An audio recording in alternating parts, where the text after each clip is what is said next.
My name is Diane Whitfield. I'm 34 years old, and for 11 years I have examined property titles for a living. I'm the person who finds the lien nobody wants found, the easement nobody remembered filing, the signature on a deed that doesn't look quite right. On the Saturday morning of Labor Day weekend, I woke up in my mother's house in Maple Grove, Michigan, to a silence so complete I could hear the refrigerator hum, because my family had left the state without me. For 2 weeks, they had all told me the same thing. Don't make any plans. They whispered in the kitchen and went quiet when I walked in. Just wait, honey, my mother said, smiling like she was handing me a gift instead of a chore. So I waited. I woke up to an empty driveway and a note on the counter about my grandmother's medication. By 11, I was staring at my sister's Instagram story. A dock gray-blue water, my whole family laughing, and a caption I will remember forever. Best trip ever when she's not around. LOL. I didn't react. I didn't comment. I didn't call. I just stood there. Because there was one detail about that lake cottage. None of them knew I already understood better than any lawyer they could hire. 3 days later, my phone showed 58 missed calls and 1 voicemail from my mother. Please come home, Diane. We didn't know. Welcome back to the channel where quiet women tell you how they took their lives back. No shouting, just. The paper trail told slowly. If stories about family, boundaries, and overdue justice speak to you, drop a comment and subscribe, because you'll want to see how this ends. Let me back up. I own a small title and escrow office on Delmar Street in Harbor Point, 2 employees, 30-some closings a year, a coffee maker older than my license. I built it from nothing straight out of community college. 1 property search at a time. I live alone in a quiet apartment, 15 minutes from the house I grew up in. People trust me with the biggest purchase of their lives, because I am careful, exact, and I do not sign off until every name on a title matches every name it should. 6 years ago, my father, David, died of a heart attack in a hardware store parking lot, 57 years old, still holding a bag of deck screws. He was the load-bearing wall of our family. When a wall comes down, somebody has to stand in the gap. That somebody was me, my grandmother. Eleanor's pharmacy calls came to my phone, not my mother's. Every closing document, every insurance question, every property tax notice crossed my desk first, free of charge, because that's what you do when you understand paperwork. And everyone else understands casseroles. On a shelf in my office, between 2 client boxes, sat a plain green binder. Nobody in my family had ever laid eyes on. I added to it quietly.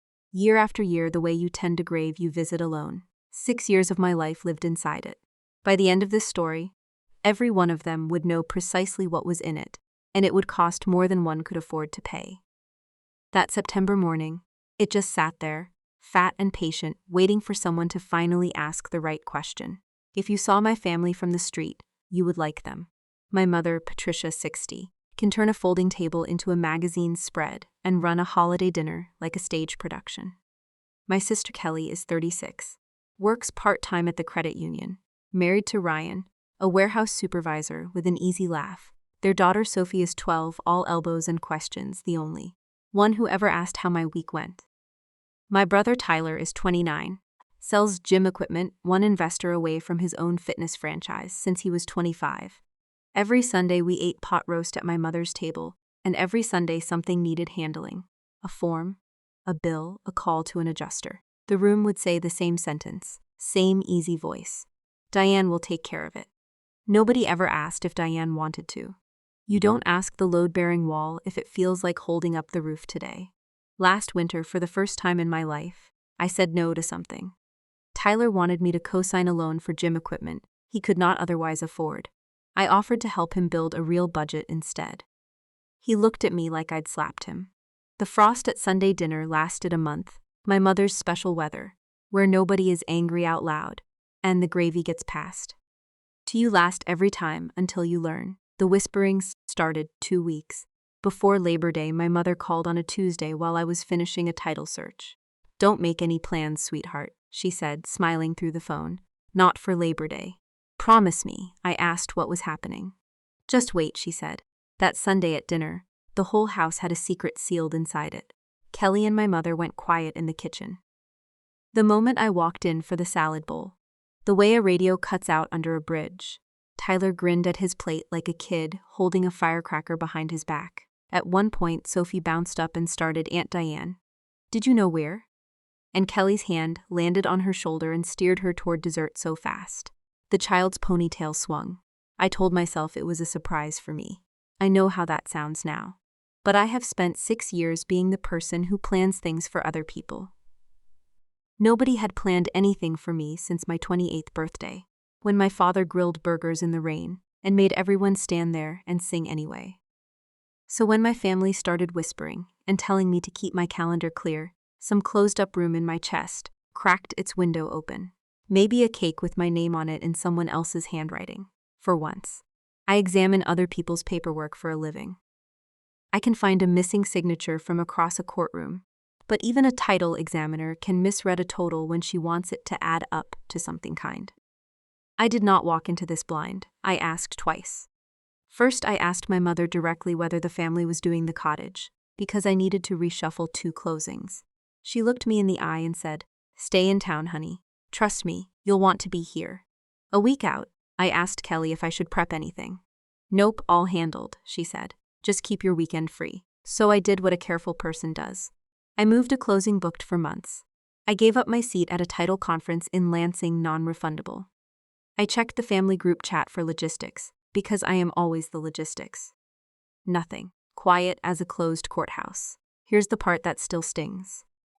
Back in January, I tried to fix this family with a spreadsheet, a simple cost-sharing plan for the cottage, laid out clean on my mother's table. My mother cried like I'd read her diary out loud in church. Kelly said, and I quote, "You're turning family into a closing statement." Tyler called me a title company with a grudge. So I folded my page back into my bag and kept paying quietly, the way I had for 6 straight years. They called me a closing agent with a grudge in January. By September, I would find out what they actually thought I was.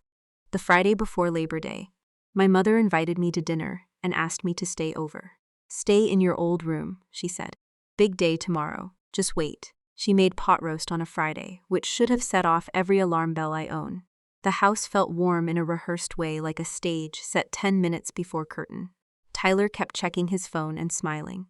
Kelly and Ryan came by for dessert, and twice I walked into a conversation that stopped so hard.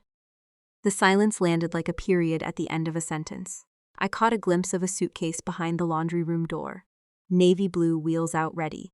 My chest did that same foolish warm thing again, luggage. A surprise trip then. Standing in that hallway with a dish towel in my hand, I decided I would let them have the joy of surprising me. When Kelly's family left, Sophie hugged me at the door longer than usual. Her face pressed into my ribs and said, "Bye, Aunt Diane," in a small voice I misread as sleepiness. It was not sleepiness.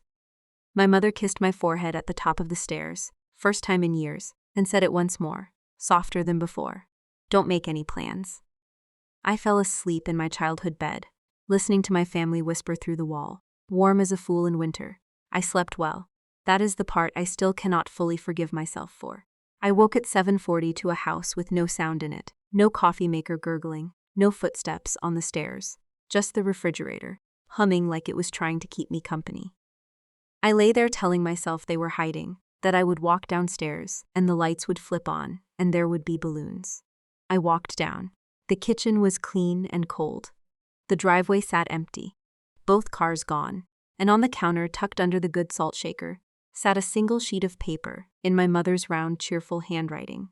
Eleanor's pills, blue one with breakfast, white ones at night list on the fridge. Trash goes out Tuesday. Water my tomatoes, back Monday evening. Thanks, sweetie. No sorry, no explanation. No cottage, no destination, no we'll miss you. Not even my actual name, just sweetie, the word you use for a waitress or a dog. I stood there in my pajamas holding that note, and the whole room did a slow, quiet tilt because I finally saw the shape of it. Don't make any plans, not because something was planned for me, because I was the plan. Staff doesn't get a warning when the family goes on vacation. Staff gets a checklist. By 11, I found out exactly where they were, from a screen. It was Kelly's Instagram story, surfacing like a subpoena I never requested. First frame, a wooden dock over gray-blue water, Tyler mid-cannonball. Second frame, my mother in a white sun hat, raising a plastic cup, laughing with her whole face, a laugh I hadn't seen since my father was alive. Third frame, Ryan at a grill, Sophie on a paddleboard, sunlight everywhere. I knew that dock. I knew that water. Cedar Lake, my father's cottage, 2 hours north, the place I had apparently not been invited to. Across the bottom of the last frame, in the cursive font, Kelly saves for happy announcements, sat the caption. Best trip ever when she's not around. LOL. 190 people had already seen it. My aunt had left a little red heart. I stood in my mother's kitchen and read it 4 times.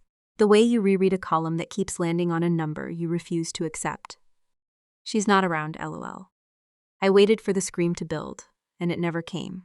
What arrived instead was colder and wider, like a lake icing over in a single overnight freeze.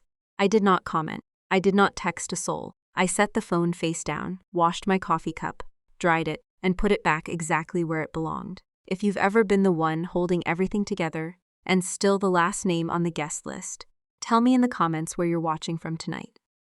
What I did next was not what my family expected from the quiet one. 3 days later, when a stranger from the county recorder's office called about a document with my name typed on it, one I had never signed, I would understand exactly how far my family had been willing to go without me in the room. The call came on Tuesday morning, 2 days after Labor Day, while I was elbow deep in closing documents for a farmhouse on Route 12. My assistant transferred it with a shrug. County recorder's office, she said. Something about a quitclaim. I picked up on instinct, the same instinct that has caught 11 years of other people's mistakes. The woman on the line was polite, bored, reading off a screen. A quitclaim deed had been submitted for recording on the Cedar Lake property, parcel 4419, transferring interest from Diane Whitfield to Patricia Whitfield. And there was a discrepancy with the notary stamp. So before processing it, they wanted to confirm the grantor's identity. I sat very still. I am the grantor, I said. I did not sign that. There is a particular silence that happens in my line of work when a fraud surfaces, a held breath on both ends of the phone, because we both know what happens next. She apologized, said the filing would be flagged and held, and asked if I wanted to see the document in person. I told her I'd be there within the hour and hung up, and sat with my hands flat on my desk, watching them not shake, which surprised me more than the call had. If you've ever had the ground move under you, in the one place you thought was yours, tell me in the comments, because I need you to understand what it feels like to find your own name forged on a document that gives away the one thing your father died believing was safe. I drove to the courthouse annex with both hands correct on the wheel. 10 and 2, the way you drive when you don't trust your own reflexes. The clerk pulled the file and slid it across the counter, and I looked down at a photocopy of my own signature. Close, careful, almost right. The kind of forgery that fools anyone who isn't paid to notice the difference between a real signature and a traced one. The tail on the W curled the wrong direction. I have signed my name on 1,000 documents. I know exactly how the W falls off my pen. Whoever did this had practiced from an old check or a birthday card and had gotten everything right, except the one detail only a title examiner or a forger who'd studied harder would ever catch. The notary block listed a name I didn't recognize, a mobile notary service, 2 counties over. The kind that stamps anything for $40 and doesn't ask enough questions. The date on the document was the Thursday before Labor Day. The same Thursday, I would learn later, that my mother sat in my grandmother's kitchen with a casserole and her Good Church folder on the car seat. I photographed every page, requested certified copies, and filed a formal complaint. Then I asked, calmly, exactly what I ask every panicked client who calls me about a cloud on their title. What is the fastest, cleanest way to stop this? They told me what I tell my own clients. The filing is flagged. It will not transfer. But someone had tried, and that someone knew enough about real estate law to almost get it right, which meant it wasn't Tyler, who thinks a lien is a kind of exercise equipment. And it wasn't Kelly, who once asked me what escrow meant at her own closing. I drove straight from the courthouse to my grandmother's brick house on Sycamore Street. Because Eleanor is 84 years old and has never once lied to me in my life, and because she was the only person in this family who had also been left off that dock. She opened the door in her good cardigan, looked at my face for exactly 1 second, and said, "Well, you'd better come in and crack some eggs." We sat at her table under the window with the bird feeder, and I told her about the phone call. The forged W, the mobile notary. She didn't gasp. She stirred her coffee slow and thoughtful, the way she used to grade essays. They took the boat keys, she said. Funny. Nobody ever asks who keeps the title clean. Then she told me what she knew, which was almost nothing, and that was the point. They'd told her about the trip on Thursday. An adult's getaway, Ruthie. You'd hate the stairs, is what my mother said. To a woman who still climbs a ladder to clean her own gutters against everyone's advice. Eleanor had watched me show up with a toolbox in February and a checkbook in April for 6 years, and drawn her own conclusions, filing them away the way good teachers do, waiting for the student to be ready to hear them. Your father did one smart thing about that cottage before he died, she said, both hands around her mug. Ask me when you're ready. I told her I was ready now. She shook her head. No, honey, you're angry now. Ready is different. Ready comes after you know what they were actually doing up there. I had gone to Cedar Lake in my head 100 times that week, imagining Tyler cannonballing off the dock, my mother in her white sun hat.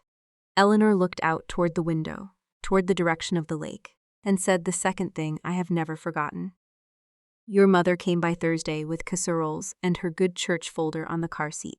Honey, nobody packs paperwork for a swim. If you've ever watched A Quiet Detail rearrange an entire story in your head, you know exactly what that sentence did to mine. Her tablet was on the counter, the one I set up 3 years ago on an old account of Kelly's, because nobody wanted to pay for new storage, and I was, as always, the family's unpaid IT department. I picked it up to clear the clutter off her home screen before her Monday appointment, and there it was, waiting on the lock screen like a held breath. A shared calendar notification. Gary Whitcomb, cottage closing, 11 a.m. Everybody in Harbor Point knows Gary Whitcomb. His face smiles down from the biggest realty billboard on Route 9, next to the words, Your home, his promise. A realtor, at our cottage, on Labor Day Monday, at 11. With my entire family gathered in one place, and the one person who reads every document for a living conveniently 2 hours south, watering tomatoes. I opened the Messages app. It was a device I administered. On an account its actual owner had abandoned, syncing conversations nobody had bothered to silence. Eleanor watched her bird feeder while I did it, which is its own kind of permission. At the top sat a group chat I had never been added to. Cottage crew, sailboat emoji, created the 3rd week of May, while I was preparing their amended tax filings for free. I scrolled up through 3 months of my family planning a weekend. The way other people plan weddings. Who would bring the kayaks? Whether Ryan's brother could lend a second grill. My mother, in June, asking Kelly to pick the week. I usually do quarterly closings, so I wouldn't push to come along. And then, the 2nd week of June, the message that rearranged something in my chest permanently. Sophie, sweet loyal Sophie texting from her mother's phone, had asked, Is Aunt Diane coming? She loves the lake. My mother's reply. Time-stamped 9:41 on a Tuesday morning. Sat there in a gray bubble like it was nothing at all. Not this one, honey. She'll do the math out loud. That was it, my crime stated plainly, in writing by my own mother. Not that I was cruel, or difficult, or unkind. That I would do the math out loud, in front of everyone. And someone in that family did not want the math done. I scrolled further and found the attachment pinned above the kayak logistics and sunscreen reminders. Terrell Family Budget, version 3. I built that template 2 winters ago at my mother's kitchen table, a clean little file with formulas, so she could track spending without calling me every Sunday. She had hugged me and called me her clever girl. Now here it was, repurposed to budget the family weekend I'd been deleted from gas, split, 4 ways, grocery list. 1-line item that read GGW, lunch Patricia, Gary Whitcomb. They were buying the realtor a sandwich with my own spreadsheet. The chat spelled out the rest in cheerful little bubbles. Sunday night, after the kids are down, family meeting. Everyone on the same page before Gary comes. Monday at 11, Gary walks the property. The words listing price appeared. The words before the market cools appeared. Tyler in July. Franchise rep confirmed 60 grand holds my territory. My mother in August. The cottage does nothing but cost money. Your father would want it working for this family then. 10 days before they left, the last brick in the wall. Don't tell Diane till it's done. You know how she gets.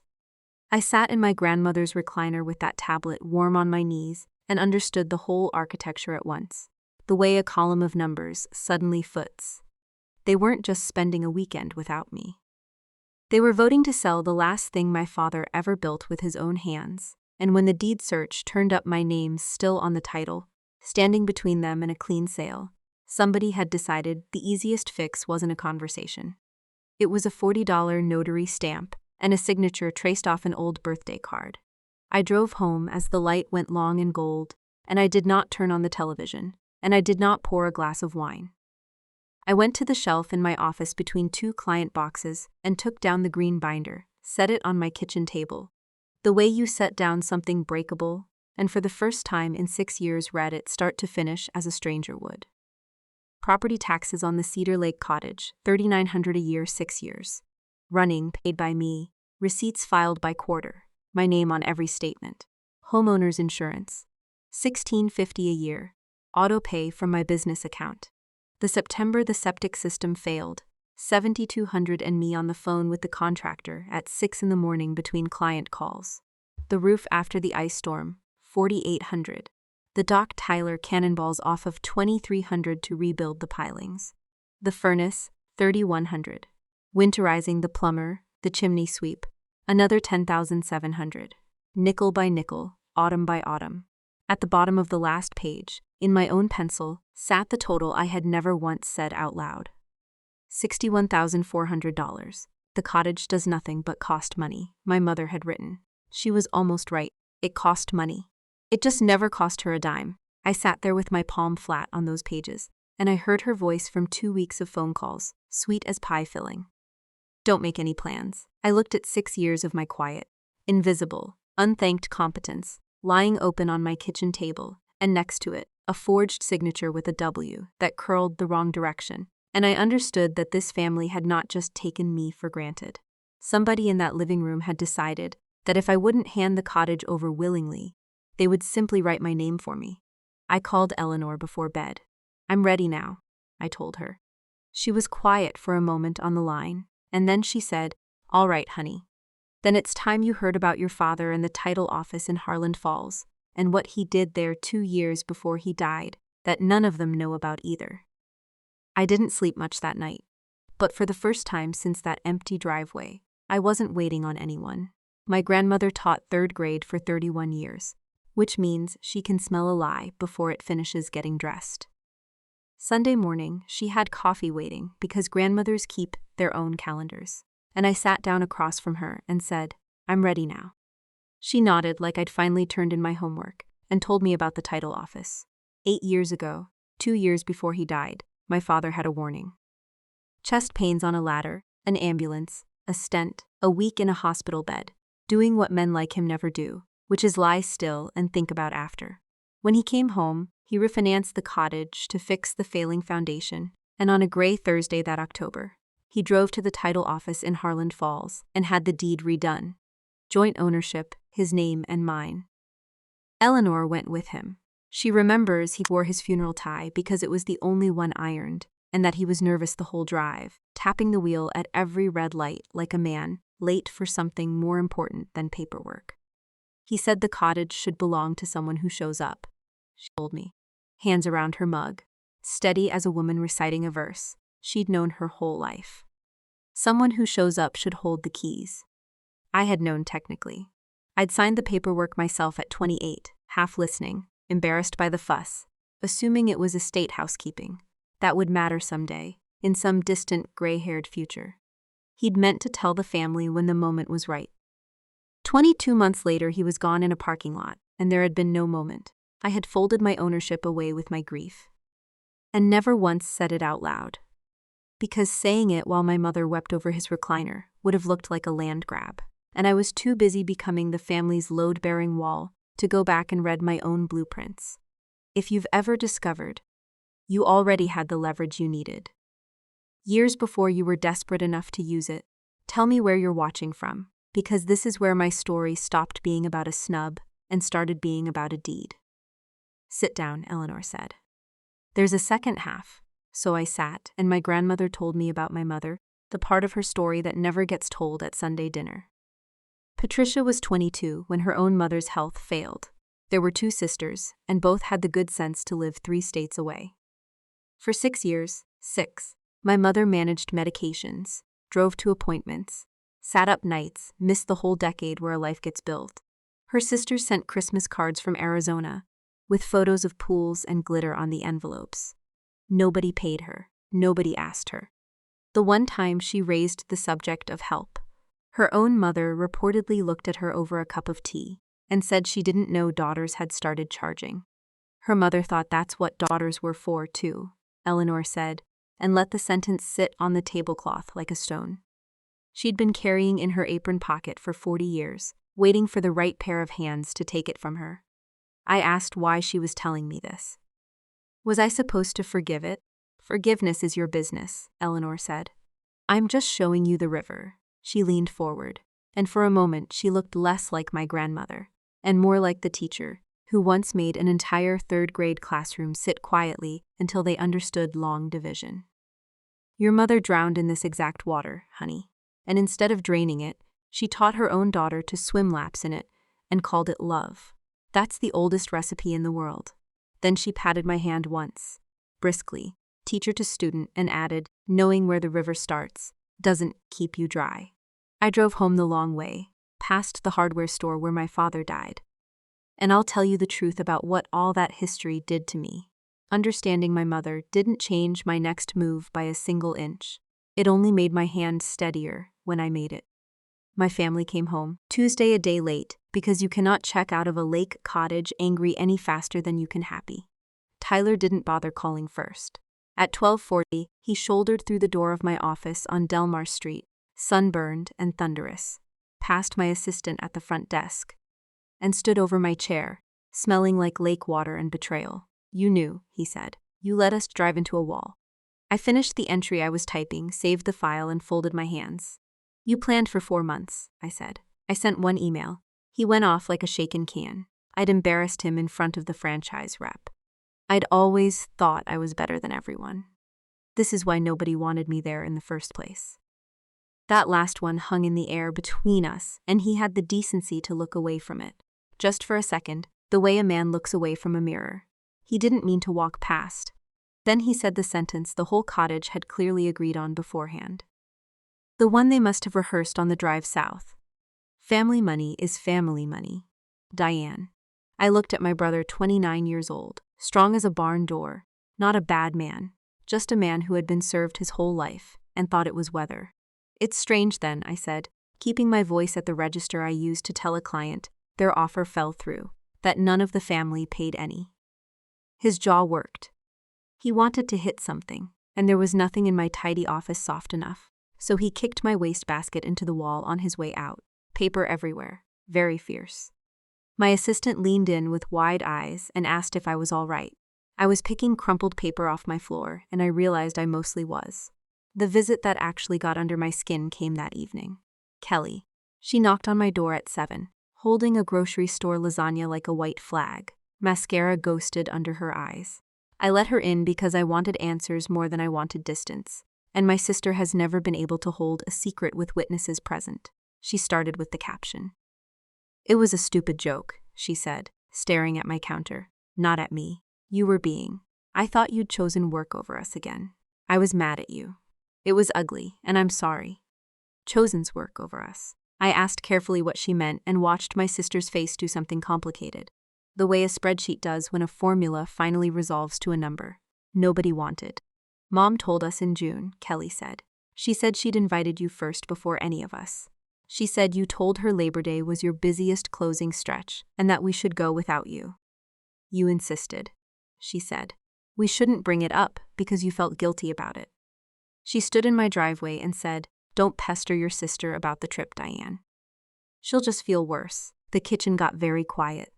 Somewhere down the hall, my dishwasher clicked into its rinse cycle, an ordinary sound that felt enormous. So there it was, the missing column. To me, my mother had said, Don't make any plans, stay in town. Trust me, you'll want to be here to them, she had said. Diane turned us down. Don't mention it to her. 2 stories airtight, pointed away from each other, like curtains hung over the same window. One director standing between them. so both halves of her family would never once compare notes. Even the cruelty of that caption had been farmed for her. Kelly had aimed it at a sister she genuinely believed had snubbed the family on purpose. I'm not excusing it. LOL is LOL. But standing in my kitchen crying into her own casserole, I finally saw the whole blueprint laid flat. My mother hadn't just hidden a trip from me. She had hidden me from my own family, in both directions, at the same time for months. I didn't tell Kelly about the quitclaim deed. Not yet.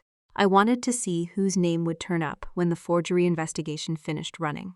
And some part of me, the part trained to hold every fact until the file is complete, wasn't ready to hand that piece over at a kitchen counter, with a lasagna cooling between us growing colder by the minute. The way most peace offerings do, once you know what they were meant to cover for. Wednesday, the summons started. My mother wanted me at the house to straighten this out as a family at her table on her clock pot. Roast as anesthesia. My aunt offered to mediate, which is aunt for sitting close enough to hear everything. I declined all of it politely, the way I decline clients who want creative accounting on a closing statement. Then I sent one message to the family group chat, the public one, the one with no sailboat emoji. Wednesday 7 p.m., Mom's living room. I'll bring the paperwork. That was the whole message. I watched 3 sets of typing, dots rise and fall like people bobbing underwater. After 6 minutes, the only reply came from Tyler. Okay, power isn't loud, it turns out. Power is being the one who names the time and brings the documents. Sound familiar, Mom?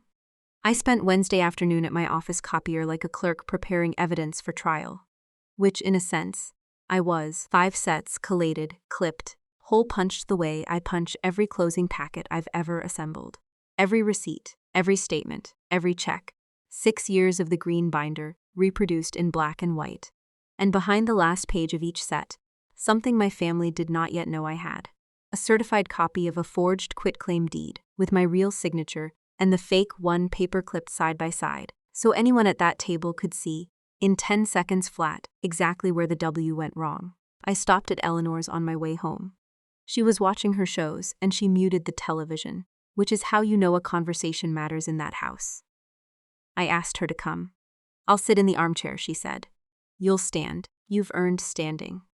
Then she looked at me over her glasses with those 3rd-grade teacher eyes that have watched 40 years of children decide who to become, and said, Go get your inheritance, honey, not the cottage.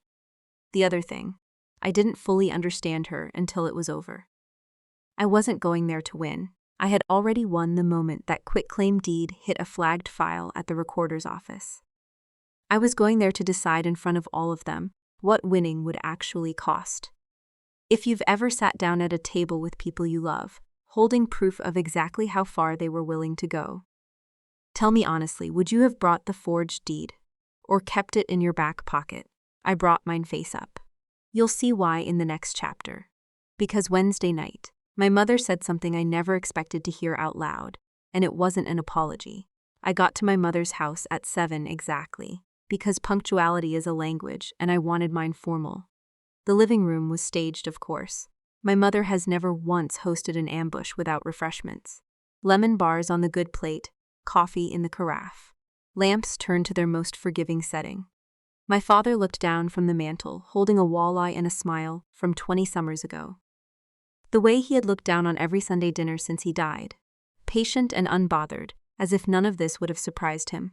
Tyler stood by the window, arms crossed, deadline 2 days away and dying. Kelly and Ryan shared the love seat like people at a deposition.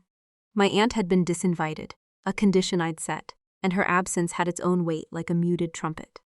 Eleanor took the armchair by the lamp, hands folded on her cane, magnificent. My mother sat on the edge of the sofa in her church cardigan, hair done, face composed, a woman prepared to manage her way through one more family weather event. Sophie was supposed to be upstairs.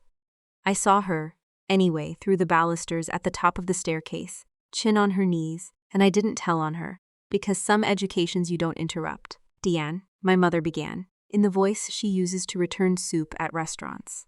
Before anything else, I want you to know how much we. I raised one hand gently, and the sentence died of natural causes. I crossed the carpet. I'd learned to crawl on and set the green binder down on the coffee table square to the edge, The way I'd rehearsed, without admitting I was rehearsing. The room looked at it, the way you'd look at a strange dog. My name is on the deed, I said. But that's not the part you don't know yet. My mother said my name the way you'd handle glass. I opened the binder and read the record into evidence, the way I do better than anyone in that room.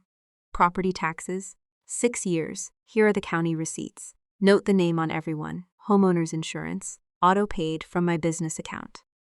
The September the septic failed. You all remember the smell. You joked about it at Thanksgiving. The roof after the ice storm. The dock Tyler's cannonballed off of every summer since he was 12. The furnace, the plowing, the plumber, page after page, laid flat and turned toward them one at a time. Nobody touched a lemon bar. Ryan was the first to stop meeting my eyes, and Ryan had the least to be ashamed of, which tells you something about shame and how it books itself to the wrong accounts. Then I set a photocopy in front of each of them, my mother, Tyler, Kelly, and one for the armchair, because Eleanor had earned a program. $61,400, I said. Then I looked at my mother. You were right about one thing. I do the math out loud. The clock over the kitchen doorway ticked. My mother rose off the sofa cushion, as if her knees had voted against the performance, and what came out of her wasn't a denial. It came out the way water comes through a failed foundation, first a seam, then all at once. I couldn't cover it, she said. After your father died, the pension was half what we'd planned. I refinanced, and then the card, and then the home equity loan. Every month I'd sit at that kitchen table, with your little spreadsheet, and move numbers around like furniture, and there was never enough. Your father handled it, then he didn't, and everyone assumed I was fine, and I let them, because I could not sit at Thanksgiving and be the poor widow. I could not. She looked up, and for one unguarded second, I saw underneath the stage director, to the scared bookkeeper of her own life. The bills started coming, and your name was already on things, and it was so easy. You never asked for credit. You never even told them. A small, terrible laugh. You made it so easy. And then, folding her hands in her lap, quieter. Nobody ever asked me either, you know. All those years with your grandmother's health, nobody asked. I thought that's what daughters were for. In the armchair, Eleanor closed her eyes like someone hearing a diagnosis she'd predicted years ago, and had hoped, against everything she knew, to be wrong about. That's the saddest sentence you've ever said, Mom, I told her quietly, and it's still not an apology. Then I reached into the second folder, the one I'd kept closed until now, and set a single page on top of the binder. A certified copy of a quitclaim deed, my forged signature beside my real one, the fake W curling the wrong direction under the light of my mother's forgiving lamps. Someone tried to sign my name off this deed, I said, and I let that sit for a moment before I went on. The recorder's office flagged it Thursday. It's already reported. I'm not asking who did it tonight, in front of Sophie's grandmother and everyone's coffee. I'm telling you it will not disappear because we're all sitting in a nice room with lemon bars. Kelly went white. Tyler wouldn't look at the page at all, which told me almost everything I still needed to know. And my mother's hand went to her mouth the way it does when a number surprises even her. Kelly pulled in a breath, and then came the offer, the way families pivot, no signal, all at once like starlings. Denial hadn't survived the binder, so they reached for the checkbook. The cottage sells, it's a seller's market. The first 61.4 comes off the top, straight to you, before anyone else sees a dime. Tyler pacing now, pitching to the room, to the mantle, to the Wally 60. For the deposit holds my territory till Friday. I'll have Mom paid back in 3 years. It's not spending, it's seeding. Dad would get that. Dad built things. Then my mother crossed the carpet and sat beside me on the arm of the sofa and took my hand in both of hers, warm and certain, and made her real offer. Not money, the other currency. Sign it, sweetheart, just this once, and everything changes. You'd run it all, the money, the decisions, out in the open, the way it should have been. You'd be the head of this family. You practically already are. All you have to do is sign, and there it was, gift-wrapped and sincere, in front of witnesses. Everything I had wanted since I was 28 years old. They were offering me the family I'd been paying for all along. All I had to do was keep paying. 10 days earlier, I might have signed. That's the part that still frightens me. How close 10 days is. I slid my hand out from between my mother's gently. the way you take your hand back from a sleeping child, and I stood. And I kept my voice at the exact register I used to tell a client. Their business is insolvent, low, kind, immovable. The cottage is not for sale. Not this fall. Not to fund a deposit. Not to keep anyone from looking poor at Thanksgiving.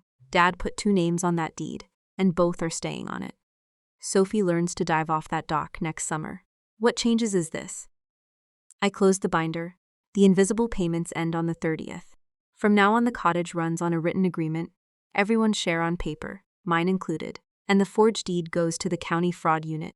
Unless the person who signed it comes to my office, alone, before Friday. Nobody moved. Tyler's jaw worked.